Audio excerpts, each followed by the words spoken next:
자, 윤선도의 만흥을 한번 볼게요. 자, 윤선도의 만흥도 평시조이자 연시조예요. 자, 주제는 자연에 묻혀 사는 즐거움과 역시 임금님에 대한 은혜에 대한 감사, 이렇게 볼 수 있어요. 임금님의 은혜에 대한 감사이다. 자, 이 시도 우리 자연이랑 또 관련해 가지고, 그쵸? 자연 친화적인 시 할 때 등장하니까 잘 받으면 좋을 것 같아요. 자, 그럼 만흥이라고 하는 거 제목의 의미는 뭘까요? 네, 만흥은 저절로 일어나는 흥치라는 뜻이에요. 그러니까 뭐 자연 속에서 일어나는 흥치다, 이렇게 볼 수 있겠죠. 자, 1수부터 한번 차근차근 볼게요. 산수간 바위 아래에 띠집을 짓노라 하니 그랬어요. 그러니까 산수간이라고 하는 거는 산수간 바위니까 그쵸, 자연을 의미하는 말이겠죠. 자연 속에서 내가 띠집, 그러니까 초가집 이거를 짓는다라고 하니까 그거를 모르는 놈들은 그랬어요. 그걸 모르는 남들은, 그거 잘 내 뜻을 모르는 사람들, 그러니까 속세에 묻혀 사는 사람들은 웃는다 하다마는, 여기서 웃는 건 이제 비웃는 거겠죠. 아, 왜 그 자연 속에서 띠집 짓고 살아하고 막 낄낄낄 비웃었어. 근데 어리고 어리석고 하암은 이제 향암이라 그래서 시골에서 사는 노인을 얘기해요. 어리석고 시골에 사는 하암의 뜻이 내 분순가 하노라. 그러니까 어리석고 시골에 사는 노인 정도가 내 분수인 것 같다. 자, 그럼 여기서 하암은 원래 하암이란 뜻은 좋은 거는 아닌 것 같은데 여기서는 화자가 자신을 겸손하게 이르는 말이 된 거죠. 그래서 이게 내 분수인 것 같다.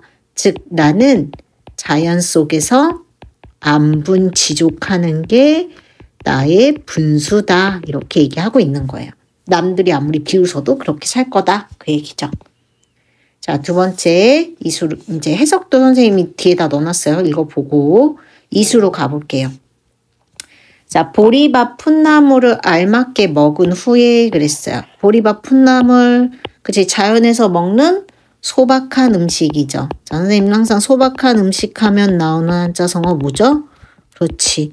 단사표음, 단표누항. 외우세요. 단사표음은 간단한 도시락이랑 물을 얘기하는 거고, 단표누항은 그 단사표음을 누추한 거리에서 먹는 걸 얘기를 하는 거예요. 이 정도는 외워두세요. 알맞게 먹은 후에 바위 끝 물가에서, 역시 자연이겠죠? 실컷 논이노라. 실컷 내가 여기서 놀겠다. 그 밖에 여남은 일, 그럼 자연 속에서 말고 여남은 일은 뭐냐면요. 속세의 일을 얘기하는 거예요. 그게 불허할 줄 있으랴. 전혀 부럽지 않다. 내가 소박하게 먹고 바위 끝에서 실컷 놀기만 한다면 그 밖에 나머지 일은 부러울 게 없다라고 얘기하고 있죠. 그러니까 자연 속에서 역시 안빈낙도하는 게 최고다. 이렇게 얘기한다. 볼 수 있겠고. 자, 이제 3수로 가볼게요. 자, 잠들고 혼자 앉아 먼 산을 바라보니 그랬어요. 먼 매를 바라보니 역시 자연이죠. 그리워하던 님이 오는 반가움이 이러하겠느냐 이거야.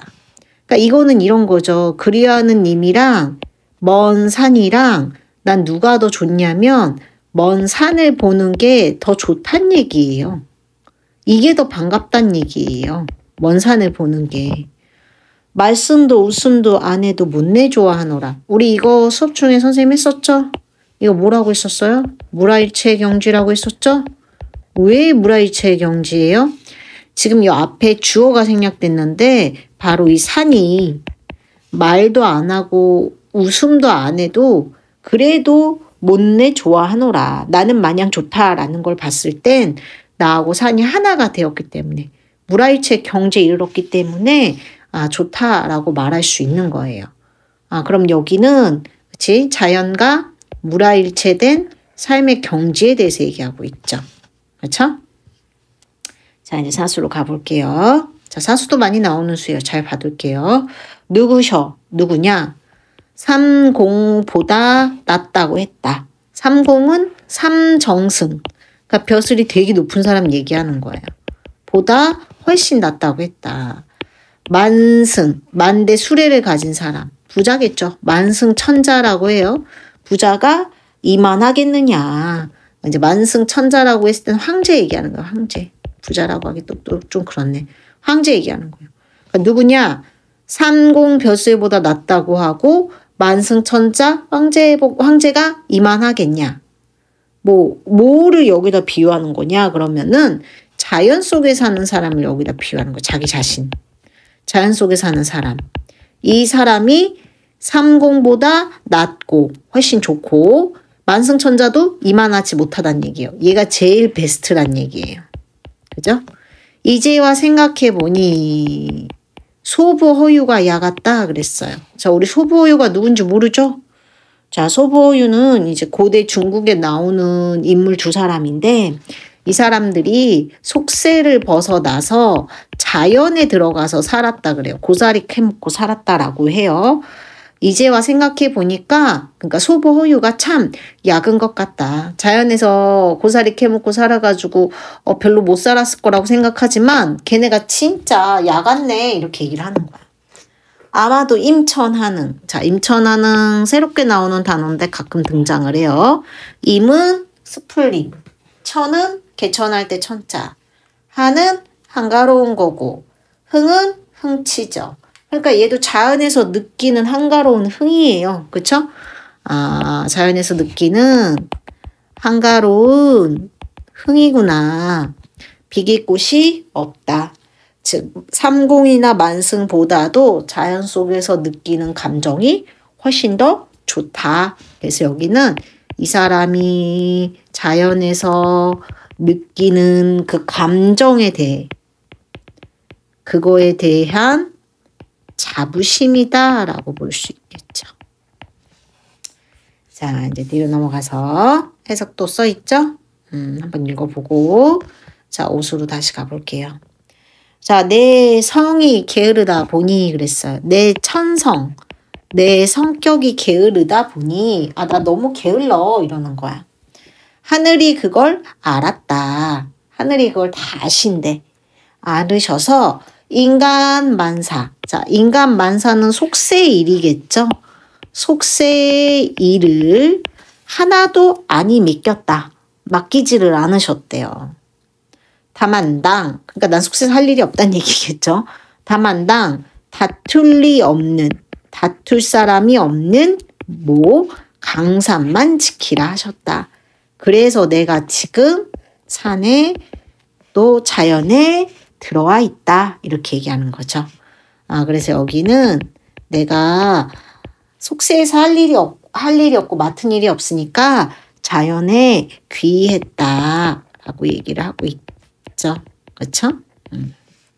자, 이제 마지막 육수. 자, 지금까지 보면은 아까 선생님이 주제가 뭐라 그랬냐면 자연에 묻혀 사는 즐거움과 임금님 은혜라고 했는데 임금님 은혜가 안 나왔거든요. 지금까지 보면 이제 육수에서 등장을 하겠죠. 자, 강산이 좋다고 한들 그랬어요. 강산이 아무리 좋다고 한들 내 분수로 누웠느냐. 내 분수로 누웠느냐. 좋다고 한들 임금님 은혜를 이제 더욱 알겠다. 그러니까 이 사람은 지금 자기가 이 자연에 와 있는 게 누구 덕분이다? 그렇죠. 임금님의 은혜다라고 얘기를 하고 있는 거예요.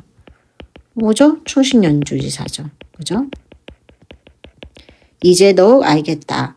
아무리 갚자고 하여도 해올 일이 하나도 없다. 할 수 있는 일이 하나도 없다. 그만큼 은혜에 감사한다.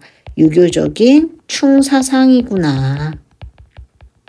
그래서 마지막은 임금님 은혜에 대한 감사로 끝내고 있구나 라고 볼 수 있겠죠. 그렇죠? 자, 그래서 얘는 이제 자연에서 묻혀 사는 즐거움에 대해서 이제 노래하고 있는 윤선도의 시조인데, 사실 이 작가가 병자호란 때 임금님을 모시지를 않았대요. 그래서 그 이후로 이제 유배를 되었다가 그 자기 고향은 창평이고 그 밑에였나? 아, 창평은 정철이다. 죄송해요. 전라도 해남에 은거할 때 이제 지은 연시조다라고 얘기를 해요. 그리고 이제 윤선도 이 연시조가 나오면은 항상 그 말을 잘 생각해야 돼요. 우리말의 묘미를 참 잘 살리고 있다. 한자 어투를 쓰지 않고 우리말을 많이 사용해서 우리말 묘미를 잘 살렸고, 아까 소부랑 허유 나왔었죠. 그쵸? 소부나 허유 같은 중국 고사를 또 잘 인용을 해서 자기 정서를 가리키고, 또 지금 선생님이 표시한 거 눈치챈 친구도 알겠지만, 그쵸? 동그라미하고 세모 치면서 자연과 속세를, 인간 세상을 잘 대비하고 있죠. 그래서 이런 특징들이 있다라는 걸 잘 살펴보시면 될 것 같아요.